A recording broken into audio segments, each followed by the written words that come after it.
Korban pembusuran bernama Sunarti ini kini jalani perawatan usai diperiksa tim medis.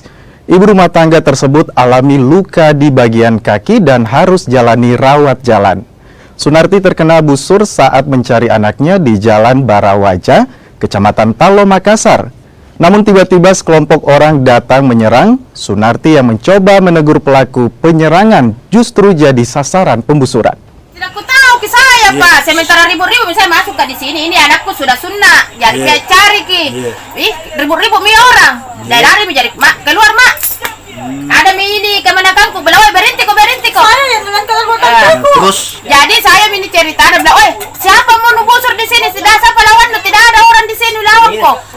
Orang duduk-duduk di sini, langsung kukira dikena kak batu, Pak. Ternyata busur dari kena kak. berapa orang mereka itu, Bu? Banyak ki, Pak. Lebih 10. Iya. Jadi tidak ada masalah sebelumnya, Bu, jalan sudah menyerang begitu. Tidak ku tahu misalnya apakah tidak ada masalah karena anak santai-santai semua duduk tidak ada sementara datang ki manu, apa namanya itu?